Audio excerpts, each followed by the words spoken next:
Thank you guys so much for joining us. I wanted just to do a little medical disclaimer, just so everyone understands. All content provided in the summit and on the Autism Research Coalition channels, including text, images, videos, presentation, and other media, are created for informational purposes only. The content is not intended to be a substitute for professional medical advice, diagnosis, or treatment of autism, or any other condition. Always seek the advice of your physician or other qualified health providers with questions you may have regarding a medical condition.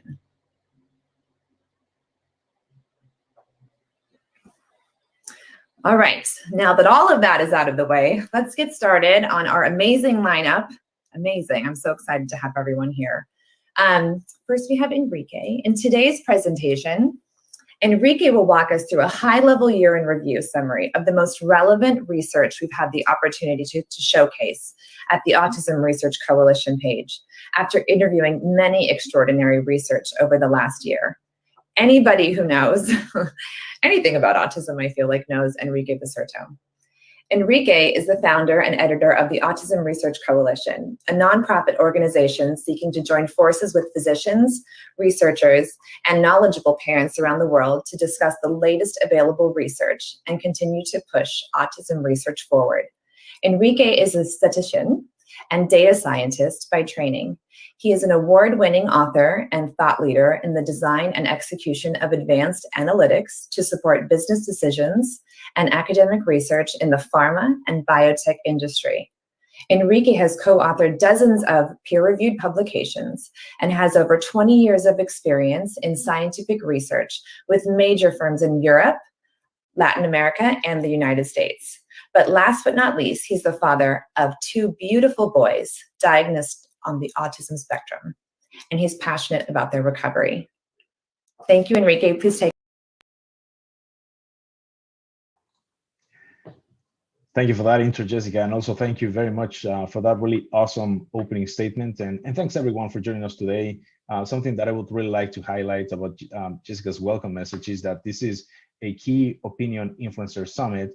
And we call it that, frankly, even more so for those that are watching us today than for those like me that have the opportunity to speak in the summit.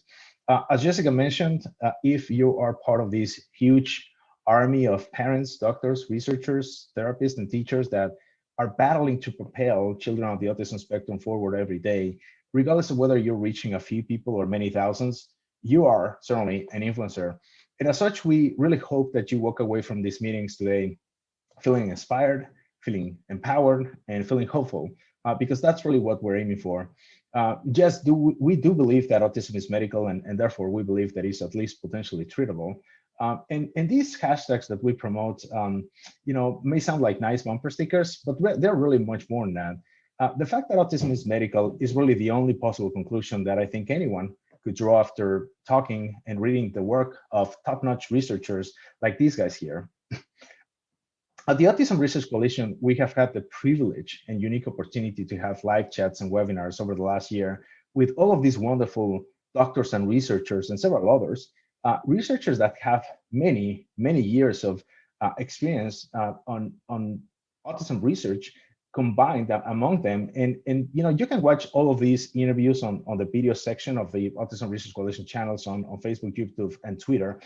But I guess although there are still many questions that are yet to be answered, of course, the clear consensus after listening to these researchers and reading many other publications, of course, is that this thing that we call autism couldn't really be anything else than a very serious medical disorder, and one that definitely deserves significantly more research and significantly more resources to understand the root cause of this disorder and to provide treatment alternatives for it.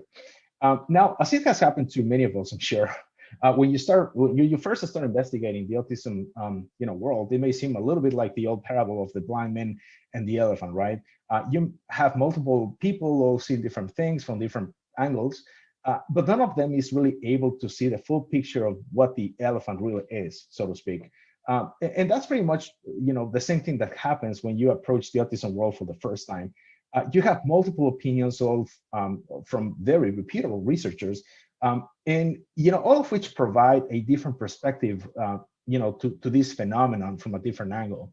So today, what I would like us to do is to walk through a very high-level summary of some of the most groundbreaking research and exciting, studies that we have covered, here in the page of the last year, that could lead to, some really interesting findings, hopefully, within the next few years. So with that, I would like to start with a publication that we discussed with Dr. Michael Skinner from Washington State University. For those that don't know Michael Skinner, he is an expert in testis and in ovary biology and in cell-to-cell interactions. And in this interview, we discussed Dr. Skinner's latest research, where he and his team found some very clear patterns in the ability of certain environmental factors to promote mutations in certain genes. Now, these mutations are usually referred as epigenetic mutations, which simply means that there are environmental factors or external factors, if you will, that could cause mutations in certain genes and that, in his assessments, could contribute to increasing the chances of having a child with autism. Now, although they had a fairly small sample of about 35 people for this analysis, and therefore we have to understand that these results are still preliminary, Dr. Skinner and his team found a series of what's called DNA methylation epimutation markers, specifically present on the father's side. And what this means in layman's terms is that there seems to be certain external influences that could be toxins of many different kinds that seem to affect the father's sperm in such a way that could either promote a healthy detoxification mechanism in the offspring or not. So after analyzing the sperm of the fathers that had children with and without autism, what this research team found is that there seems to be a very high level of differentiation in these DNA methylation regions that were present in the fathers of children with autism versus the fathers of children that did not have autism. And as it is shown in these pictures, there were multiple genes, multiple proteins and receptors involved in this study. But the point of the research is that there seems to be an underlying mechanism of toxicity that defines the genetic susceptibility of a child to be diagnosed with autism or not. And we're going to be sharing the link to Dr. Skinner's publication in case you want to take a look. But during our live chat, I guess one thing that is important to note is that Dr. Skinner did make a couple of important clarifications for us. And it is that although his paper specifically refers to the father's contribution, this epigenetic susceptibility could also be present in either the father or the mother or in both. And furthermore, it could also be associated with the exposure that even the grandparents from either side could have had to environmental toxicants. So in essence, what we may be experiencing with the current epidemic of autism cases could soon be explained by the cumulative effect of generations worth of accumulated environmental toxins that have been passed from generation to generation. And by the way, just so you know, we have scheduled a chat with Dr. Stephanie Sennett from MIT in late June to present her latest book called Toxic Legacy, where I'm sure we will further discuss this topic. Now, before I move on to the next research, I would be remiss if I didn't mention the current study on epigenetics and autism that is conducted by Dr. Michael Skinner and his team, where they are seeking to expand the sample this time, not using sperm this time, but they're going to be using simply a cheek swab from father and mother and from their children. They're also going to be involved some surveys, so they can understand previous generations. And of course, the more sample they can gather, the higher the likelihood that they will have to find specific toxins that could be identified, as potential influences for the incidence of autism. So I would really like to encourage you to sign up, and we'll share the link on the comment section for you. So the next research that I would like to discuss with you today, again, this is a very high-level overview of this research, but I hope that you're getting the gist of this analysis because they're really, frankly, very exciting. Research is the one by our good friend, Dr. Matthew Anderson from Harvard Medical School. Now, in case you don't know Dr. Anderson, he has an amazing background, but I would just like to mention the fact that he is the lead neuropathologist investigating the cellular, molecular, and genetic mechanisms of the autism brain net, which I'm sure many of you may be familiar with. But for those of you who aren't, the autism brain net is essentially a bank of post-mortem brain tissues of people with autism and also neurotypical people that have died by natural causes and whose brains have been donated for research. And I mention this, because it is key to understanding Dr. Anderson's work. So in this live webinar, Dr. Anderson shared with us his recent findings analyzing post-mortem brain tissues of people with autism. And his entire presentation is really remarkable. So I really encourage everyone to watch it on the Autism Research Coalition channels and to read the actual publication, which we're going to be sharing here. But in a nutshell, he basically described two main mechanisms that could lead to the onset of autism symptoms and behaviors. One mechanism, I guess we could call it, that is strictly genetic, when an actual gene can be directly associated with the symptoms or behaviors of autism. And another big form, which is probably of the interest to most people, that we could call probably an inflammatory form of autism.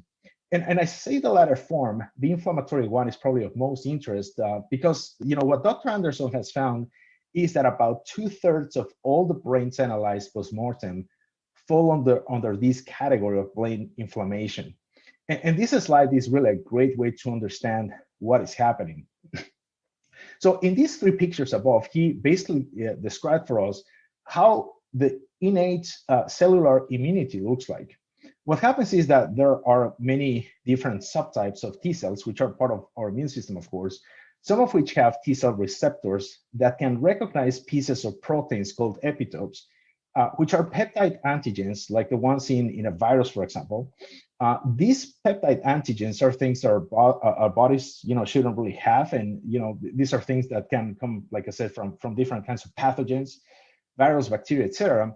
And our immune system, via the T cells, they usually identify these antigens, and they try to get rid of them. And these T cells, they would start then attacking and poking holes into the affected cells in order to clear the pathogen. And so they would attack the membrane of the infected cell, and once it is destroyed, they would go and target another cell.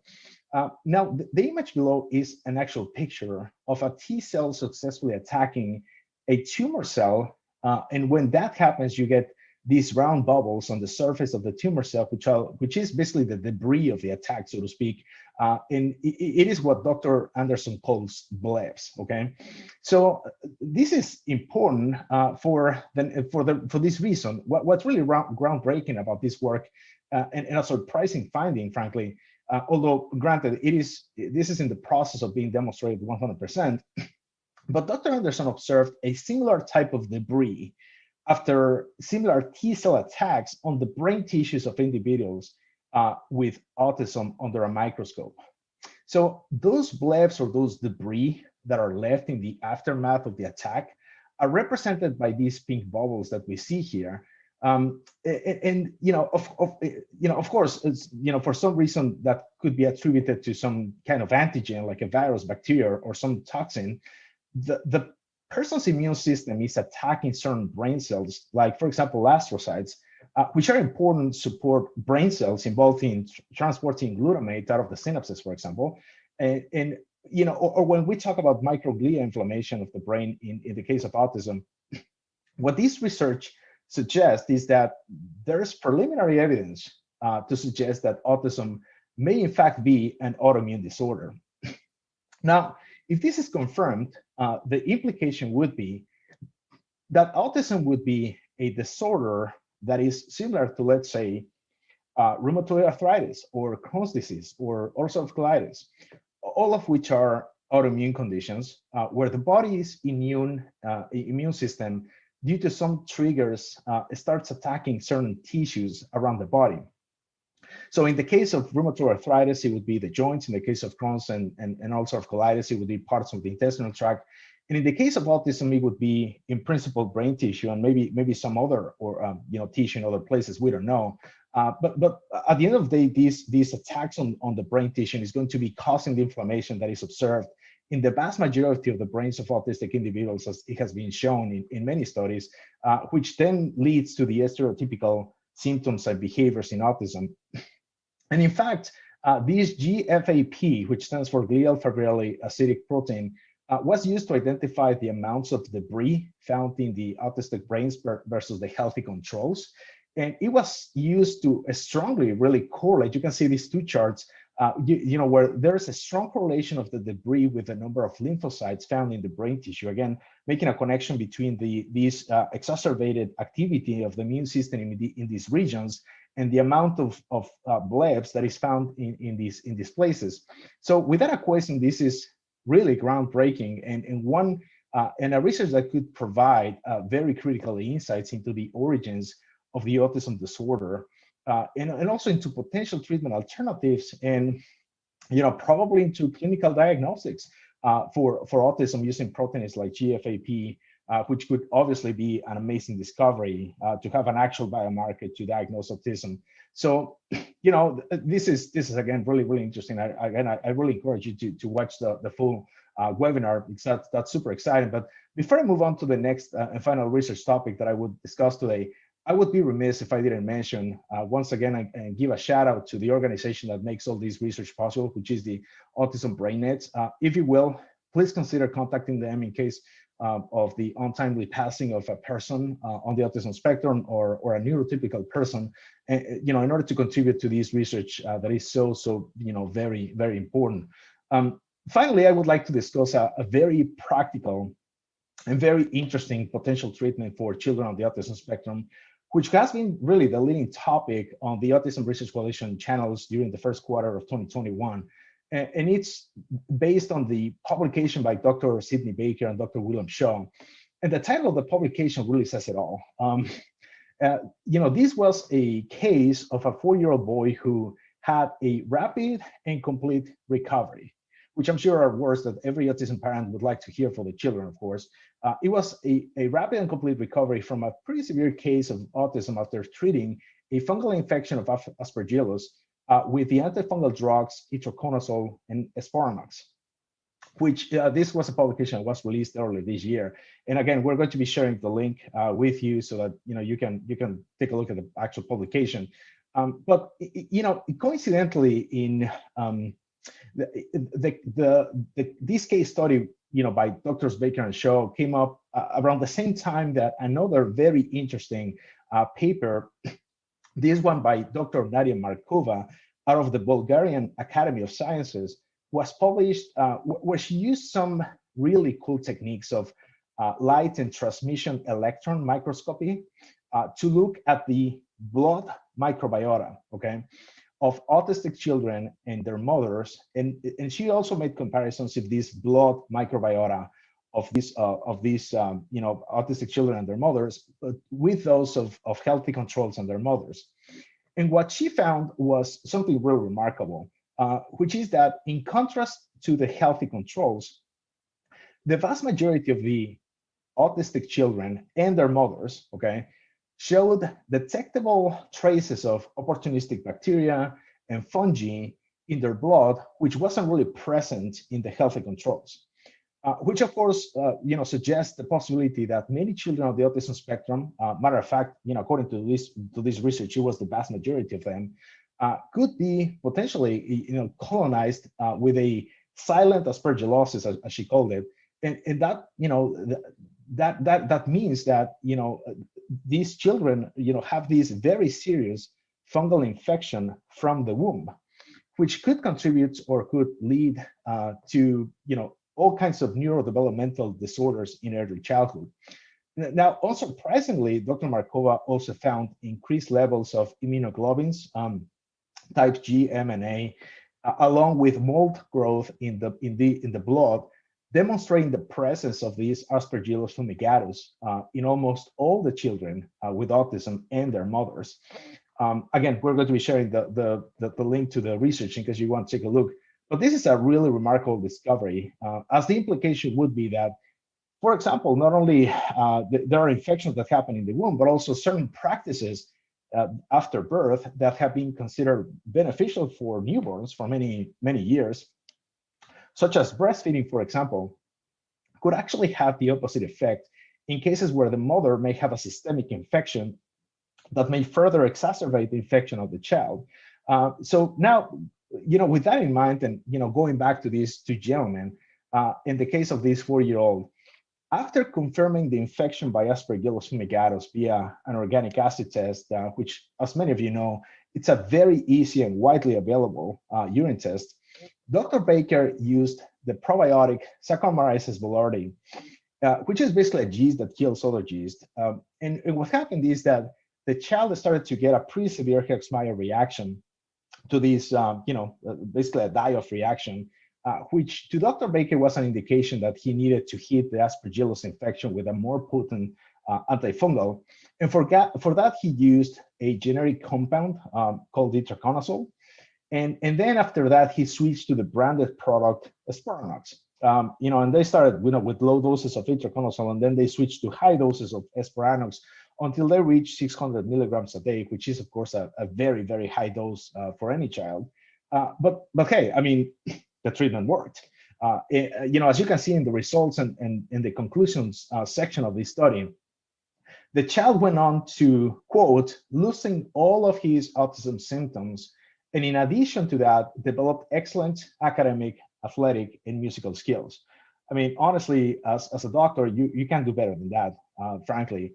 And we have been very lucky to have Drs. Baker and Shaw together in a live interview, and also, had the pleasure of having Dr. Shaw doing a follow-up webinar on this same topic, hosted by our good friend and also great researcher, Patricia Lemmer, which you can find on the Autism Research Coalition channels on Facebook, YouTube, and Twitter, along with all the information about this situation, the rationale for the treatment, and all the details, in case you want to take a look to discuss this with your doctor as a potential treatment.